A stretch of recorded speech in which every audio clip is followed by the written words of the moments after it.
Thank you very much. I do have to tell you, when I'm introduced as an artist, I have to explain, though, because it's not my fault.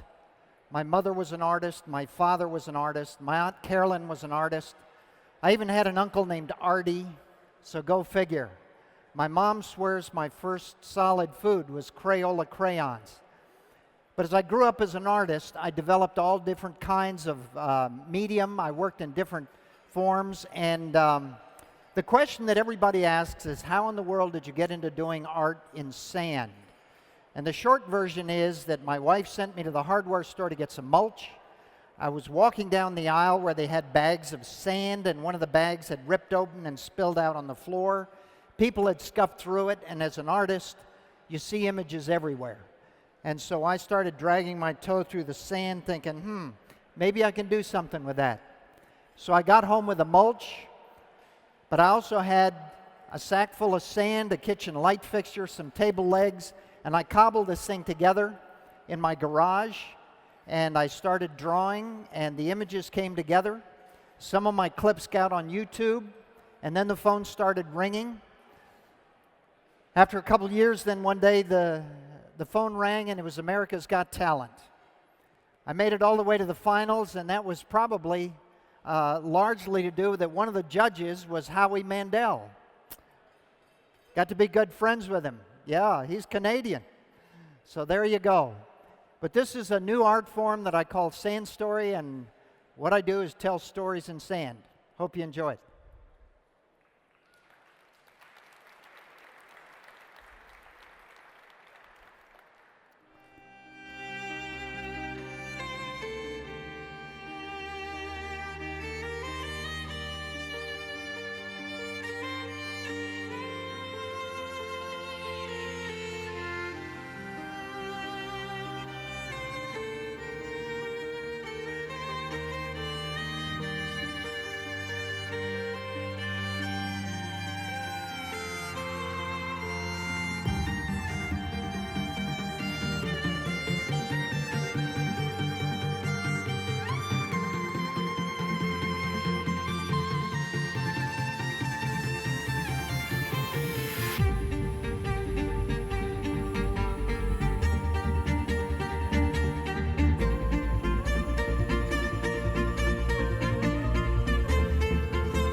Thank you.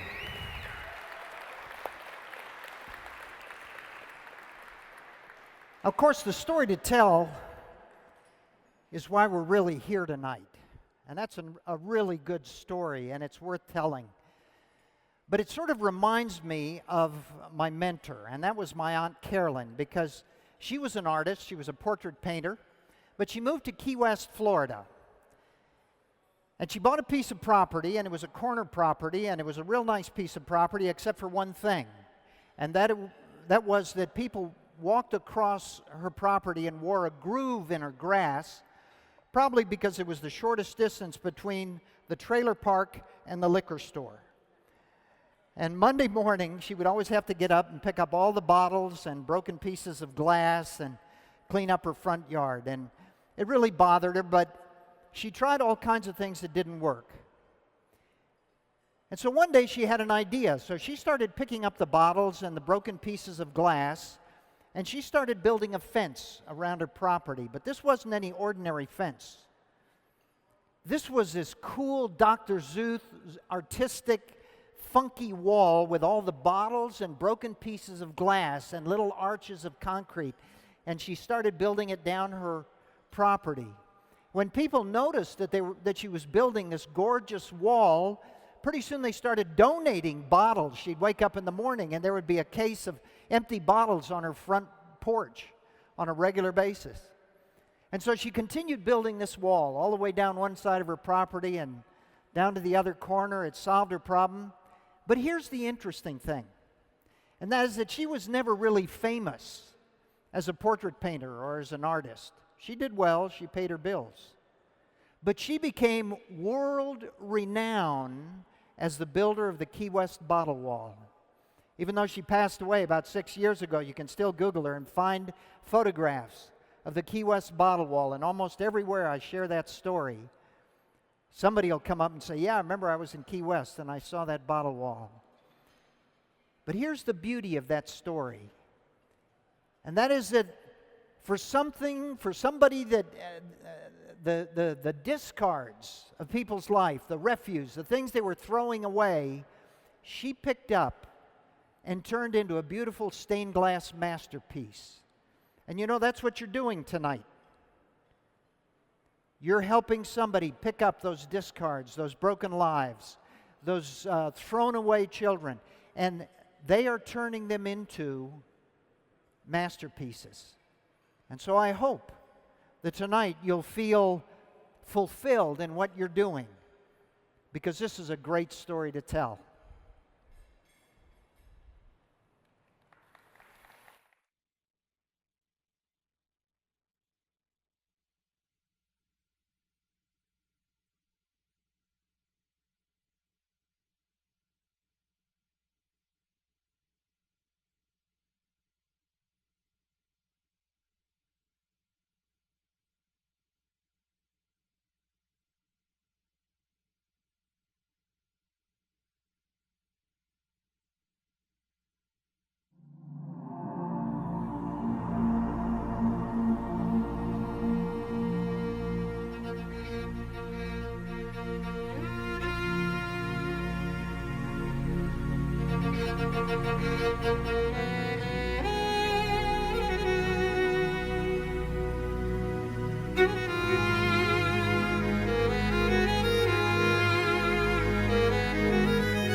Thank you all so much. Be generous.